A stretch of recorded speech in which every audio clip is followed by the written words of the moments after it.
미스스한 이야기. 오늘은 20살 여성을 납치해 7년간 작은 나무 상자에 가두고 끔찍한 범행을 저지른 사건, 영화 거린 더 박스 등으로 제작되기도 한 콜린 스탠 사건에 대한 이야기입니다. 2024년 11월 16일 재판을 통해 가석방 여부를 가리는 자격심리를 손꼽아 기다리고 있던 70세 노인 카메론 후커는 담당 변호사로부터 또 한 번의 비보를 전해 듣습니다. 자격심리가 12월로 연기되었다는 것이죠. 당초 2024년 3월에 예정된 심리는 8월로 미뤄졌다가 다시 11월로 여러 차례 연기된 상태였습니다. 카메론은 1985년 31세의 나이에 건거돼 104년의 징역형을 판결받고 현재까지 복역 중이죠. 노인이 된 카메론 후커는 재판부를 향해 나는 죽을 날이 머지않은 늙고 병든 힘없는 노인이며 이제 그만 집에 돌아가고 싶다고 호소하고 있습니다. 하지만 검찰은 눈 하나 깜짝하지 않고 있으며 오히려 카메론이 자유의 몸이 되는 것을 막기 위해 최선을 다해 배심원을 설득할 것이라고 예고했죠. 검찰의 반응을 이해하기 위해서는 카메론의 정체를 알아야 합니다. 과거 미국 전역을 충격으로 몰아넣었던 거린 더 박스 사건의 주범으로 당시 재판을 맡았던 샌마테오 카운티 고등법원 클래런스 나이트 판사가 내가 만난 가장 위험한 사이코패스이며 숨이 붙어있는 한 위험할 것이라고 못 박은 인물이죠. 담당 판사는 사회에서 영원히 격리될 것을 주문하며 104년 징역을 선고했고요. 카메론 후커는 도대체 어떤 죄를 저질렀을까요? 사건의 시작은 1977년 5월 19일로 거슬러 올라갑니다. 미국 오리건주 유진에 살던 20살의 여인 콜린 스탠은 친구 린다의 생일을 맞이해 서프라이즈를 기획했습니다. 아무런 예고 없이 깜짝 등장해 린다를 놀래켜줄 생각이었죠. 하지만 차에 시동이 걸리지 않은 바람에 출발이 늦어졌고 더 이상 지체할 수 없어 하는 수 없이 히치하이킹에 나섰습니다. 콜린은 도로 옆에 서서 엄지손가락을 펴고 한참을 서 있었죠. 자신의 차에 타라고 권하는 트럭 운전사들이 몇 명인가 보낸 후 마침내 젊은 부부가 운전하는 파란색 밴이 멈춰 섰습니다. 인상 좋아 보이는 카메론 후커와 제니스 후커 부부는 목적지 근처까지 데려다 줄 테니 어서 타라고 권했죠. 뒷좌석에 부부의 갓난 아기가 앉아 있었기 때문에 안전할 것이라고 판단한 콜린은 감사 인사를 하고 밴에 올라탔습니다. 젊은 부부는 목적지로 가기 전 주유소에 들렀고 마침 화장실이 급했던 콜린도 차에서 내렸죠. 그런데 콜린이 볼일을 보고 있을 때 한 여성이 화장실에 들어와 다급하게 어서 도망쳐 빨리라고 소리쳤습니다. 깜짝 놀란 콜린이 밖으로 나왔을 땐 아무도 보이지 않았죠. 의아하긴 했지만 그저 누군가 장난을 친 것이라 생각한 콜린은 두려움을 가라앉히고 서둘러 부부가 있는 밴으로 돌아갔습니다. 콜린은 부부와 함께 있는 게 가장 안전할 것이라 믿었던 것이죠. 하지만 약 30분 후 자신의 선택이 완전히 빗나갔다는 것을 알아차립니다. 주유소를 벗어난 밴은 얼마 안가 인적이 드문 산길을 오르기 시작했습니다. 남편 카메론 후커는 이 근처에 동굴이 있다거나 호수가 있다는 등 이야기를 늘어놓으면서 혹시 관심 있냐고 물었죠. 호숫가 구경보다 친구의 생일에 참석하는 게 급했던 콜린은 목적지로 바로 가달라고 요청했지만 밴은 얼마 안가 멈췄고 아내인 제니스는 호수를 보고 오겠다면서 아기를 안고 내렸습니다. 콜린은 그제야 상황이 이상하게 돌아가고 있다는 것을 직감했지만 때는 이미 늦었죠. 인적도 없는 차도 잘 지나다니지 않는 산길에서 도움을 요청하기란 불가능했습니다. 이때 카메론은 콜린의 목에 칼을 들이대며 조용히 하라고 위협하기 시작했죠. 그리고는 콜린을 결박하고 입을 막은 후 머리 위로 자신이 직접 만든 나무 상자를 씌웠습니다. 빗소리, 신선한 공기가 들어오지 않게 설계된 나무로 만들어진 작은 감옥이었죠. 콜린은 나무 상자를 쓰고 수갑이 채워진 채 오리건주에서 482km 떨어진 캘리포니아주 레드 블러프에 위치한 부부의 집 지하실로 끌려갔습니다. 집에 도착하자 카메론은 콜린의 옷을 벗기고 지하실 천장에 연결된 갈고리에 수갑을 연결해 매달아 두었죠. 그리고 콜린이 보는 앞에서 아내와 관계를 가졌습니다. 이는 7년간 이어질 악몽의 시작일 뿐이었죠. 콜린은 가로 90cm, 세로 180cm의 한 사람이 겨우 누울 수 있는 관처럼 생긴 나무 상자에 매일 23시간씩 누운 채로 갇혀 지내야 했습니다. 카메론은 하루 중 1시간씩 식사 시간에만 상자를 열어주었죠. 콜린은 시루라기 하나 걸치지 않은 상태로 상자에 앉아서 식사를 했고 다시 감금되길 반복했습니다. 그러던 어느 날 카메론은 콜린을 상자에서 꺼내 위층 침실로 데려갔고 침대 위에 결박했죠. 그리고 마치 콜린을 매트리스처럼 깔고 누워 아내와 관계를 갖다가 곧 콜린 위로 뛰어올라 강제로 콜린을 범했습니다. 이후 콜린은 가정부처럼 부부의 집안일을 도왔고 거의 매일 폭행부터 시작해 고통을 받았죠. 콜린이 울거나 괴로워할수록 카메론은 더 흥분했기에 최대한 반응하지 않는 방법을 찾아내야 했죠. 그래도 상자 속에서만 갇혀 지내는 게 아니기에 어떻게 상황만 잘 맞아 떨어지면 도망칠 수도 있었을지 모르지만 납치된 지 2년째인 1978년 1월 카메론은 콜린을 협박해 노예 계약서를 작성하게 하면서 자신들이 지하 조직 더 컴퍼니에 소속된 조직원들이며 만약 도망가거나 경찰에 신고하면 콜린은 물론 가족들까지 모조리 살해하겠다고 협박했습니다. 올해 오랜 감금과 정신적, 육체적 고통으로 정상적인 사고를 하기 어려울 만큼 쇠약해진 콜린은 카메론의 말을 그대로 믿을 수밖에 없었죠. 이쯤 콜린은 이미 거식증 환자처럼 앙상하게 말랐으며 머리카락까지 듬성듬성 빠져 상숭장과도 같은 몰골이었습니다. 콜린이 납치되고 3년째인 1979년 부부는 새 집으로 이사했습니다. 새 집에는 지하실이 없었기에 카메론은 침대에 딸려있는 낮은 서랍장에 콜린을 감금했죠. 콜린이 끔찍한 고통에 시달리는 사이 가족과 친구들은 경찰에 실종 신고를 하고 콜린을 찾기 위해 사립 탐정을 고용하는 등 수년간 여러 시도를 하고 있었습니다. 하지만 콜린이 482km 떨어진 지역에 납치되어 있다는 걸 알아내지는 못했죠. 오랜 감금 생활에 익숙해진 콜린은 가족들이 보고 싶다는 생각마저 떠올릴 수 없게 되었고요. 그러던 어느 날 카메론은 콜린의 수갑을 풀어주며 집으로 가자고 이야기했습니다. 콜린이 납치되고 5년 후인 1981년경의 이야기죠. 카메론은 정말로 콜린의 가족에게 데려다준 후 가족들에게 자신을 콜린의 남자친구라고 소개했습니다.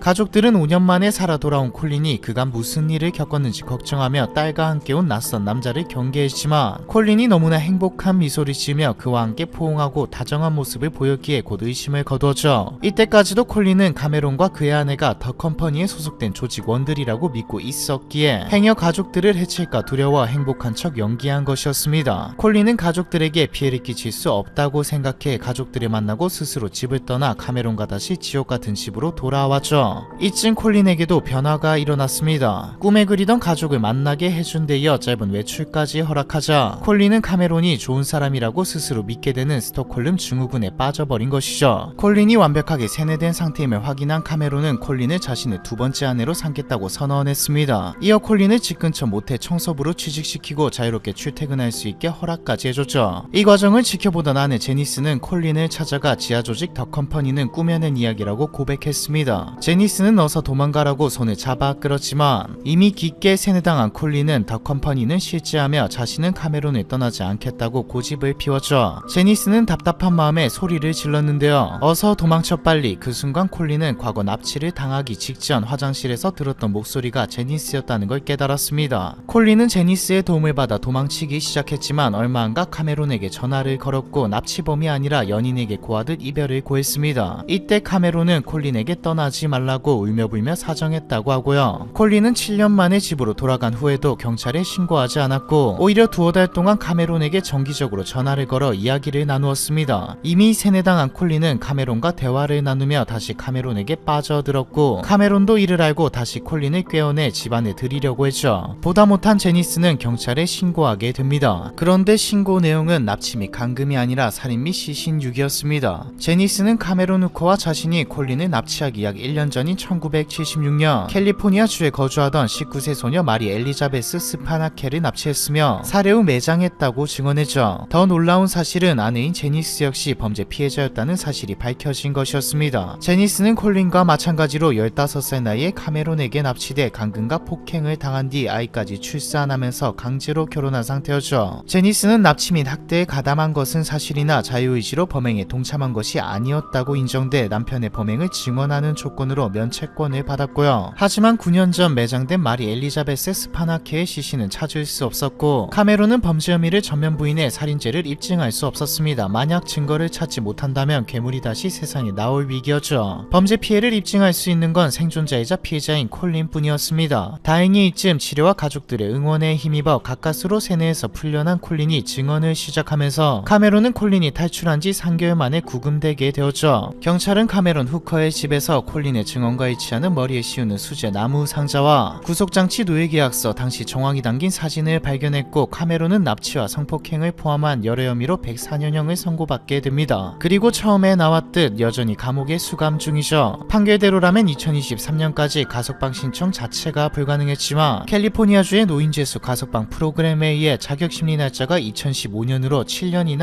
앞당겨졌습니다. 카메론 후커는 기다렸다는 듯 2015년 4월 16일 가석방을 신청했지만 거부되었고 다음 가석방 자격심리는 2030년으로 정해졌죠. 그러던 중 주법이 바뀌어 2021년 3월부터 가석방 자격심리를 받을 수 있게 된 것인데 재판이 거듭 연기되면서 현재에 이르고 있는 것이고요. 테마 카운티 법원 측은 재판이 연기된 이유에 대해 딱히 이유는 없고 그냥 미뤄졌다고 답하고 있습니다. 만약 12월에 예정된 자격심리에서 배심원 재판을 통해 카메론 후커가 잠재적 성폭력 범죄자로 간주되면 교도소에서 남은 생애를 보내게 될 가능성이 큰 상황이죠. 운이 좋으면 주립병원에서 치료 감호형 처분을 받을 수도 있습니다. 만에 하나 잠재적 성폭력 범죄자가 아니라는 판결이 나오면 가석방되어 자유의 몸이 될 수도 있는 상황이고요. 콜린 스탠 사건은 피해자가 7년간 자신을 끔찍하게 정서적, 신체적으로 괴롭힌 가해자를 두려워하고 증오하는 대신 오히려 동조하고 감화되는 등 비상식적인 심리 상태를 겪게 함으로써 완벽한 피해자로 만든 사건으로 회자되어 전 세계적으로 유명한 사건이기도 합니다. 다행히 사건 이후 무사히 건강을 회복한 피해자 콜린 스탠은 자신과 같이 폭행 피해를 입은 여성들을 위해 헌신하고 있다고 하죠. 충격적인 사건 전개로 인해 2016년 개봉한 영화 거린 더 박스를 비롯해 범죄 수사물 시리즈의 주요 에피소드로 제작되었고 소설과 노래가 만들어지기도 했던 콜린 스탠 사건에 대한 이야기, 이번 편은 여기까지입니다.